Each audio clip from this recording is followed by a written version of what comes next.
Hellfire is not a place you'd want to be at. I mean, it's too hot over there, man. Did you know that there are many things you and I might be doing on a regular basis that are considered to be tickets to Hellfire? So I'd recommend you watch this video and share it with friends and family so they can all benefit, inshallah. Alright, so let's start with ticket number 1 to Hellfire. Riba. Allah subhanahu wa ta'ala clearly forbidden riba in Surah Al-Baqarah. He said, Allah has permitted trading and forbidden riba. So what does riba mean? Riba can be done in many ways. For example, let's say this is Ahmed and this is Mustafa. Mustafa needs $100 to buy a new phone. So I'll tell him, okay, listen, I'll give you 100 now, and once you save some money, you'll have to pay me 120. Now this is just an example, but guess what? About 90% of people watching me right now bought their houses or their cars or their furniture that way, and that's haram. Ticket number 2. Slandering a person or accusing them of committing zina. Now Allah said in Surah An-Nur that anyone who accuses a chaste woman without bringing 4 witnesses, this person should be given 80 lashes. That's how serious this is. And trust me, many Muslim men do that right now without realizing how great this sin is. And by the way, according to scholars, this verse applies to both men and women, not just women. Alright, ticket number 3 to Hellfire is shirk. Now shirk means associating partners with Allah subhanahu wa ta'ala.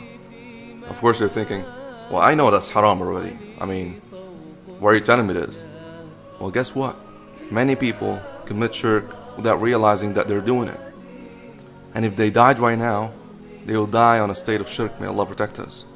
For example, there are many Muslims who go to graves of righteous people or the prophets and start supplicating to them and start touching their graves so they can be blessed or whatever.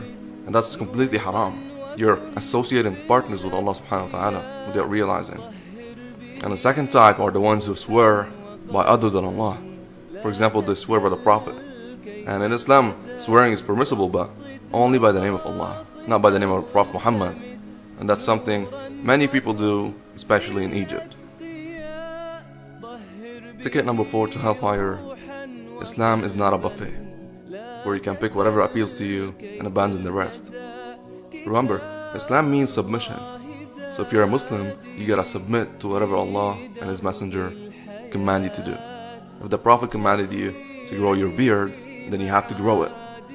If you have to wear the hijab in a certain manner and shouldn't wear makeup with non-mahrams, then you have to do it. This is our religion. You have to accept it. And finally, ticket number 5 to Hellfire, and this is the most important thing: praying your salat. Do you know how dangerous abandoning your salat is? At the Prophet's time, when a Muslim didn't give charity, for example, they would say, oh, he might be poor. If he didn't fast in Ramadan, they would say, oh, he might be sick or traveling. But if he doesn't pray, they would think that he's not a Muslim. And remember this, the very first thing Allah subhanahu wa ta'ala will ask you about on the Day of Judgment will be your salat.